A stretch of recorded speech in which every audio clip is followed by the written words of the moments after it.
Facebook লাইভে আইসিকে আক্রমণ বিক্রমজিৎ সাউয়ের আর তারপর সেই ভিডিও ভাইরাল হয় আর ভিডিও ভাইরাল হতেই সাসপেন্ড হয় বিক্রমজিৎ।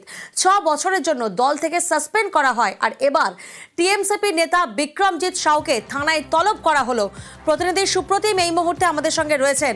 সুপ্রতিম, কি নোটিশ দেওয়া হয়েছে শিউরি থানার তরফ থেকে?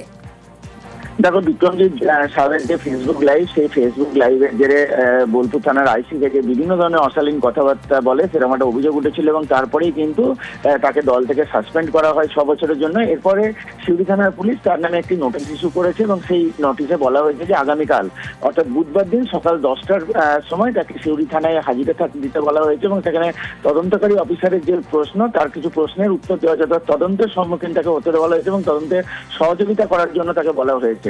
এবং এরপরে কিন্তু আগামীকাল অর্থাৎ বুধবার থেকে সেখানে শিউরি থানায় হাজিরা থাকার কথা বলা হয়েছে।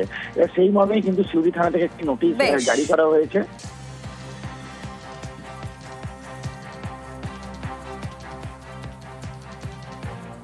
নজর রাখবো খড়দার দিকে। খড়দায় উদ্ধার হয়েছে আগ্নেয়াস্ত্র। কুখ্যাত দুষ্কৃতীর বাড়িতে পুলিশের অভিযান, যৌথ অভিযান খড়দা এবং কামারহাটি থানার। প্রতিনিধি সুবীর এই মুহূর্তে আমাদের সঙ্গে রয়েছেন। সুবীর, খড়দা এবং কামারহাটি থানার যৌথ অভিযান, সেক্ষেত্রে অভিযুক্তকে কি গ্রেফতার করা সম্ভব হয়েছে এবং এই অভিযানে কি কি বাজেয়াপ্ত করা হয়েছে?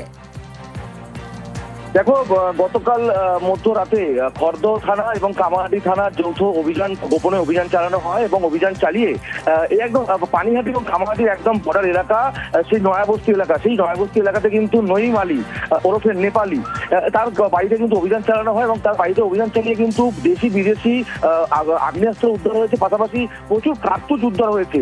এবং সেই জায়গা থেকে তোমাকে জানিয়ে রাখি, সেই আগ্নেয়াস্ত্রগুলোর মধ্যে ওয়ান শাটার রয়েছে, রিভলভার রয়েছে এবং স্টেনগানের মতো কিন্তু বিদেশি প্রযুক্তি যে আগ্নেয়াস্ত্র সেটাও বন্ধ রয়েছে এবং প্রচুর পরিমাণে কার্তুজ উদ্ধার করেছে পুলিশ। এবং অনেকদিন ধরে খবর ছিল এই যে নেপালি বলে যে অভিযুক্ত দুষ্কৃতী, তার নামে কিন্তু বিভিন্ন থানায় কিন্তু অপরাধমূলক কাজকর্মের অভিযোগ রয়েছে এবং দীর্ঘদিন ধরে কিন্তু দুষ্কৃতিমূলক কাজকর্মের সঙ্গে জড়িত।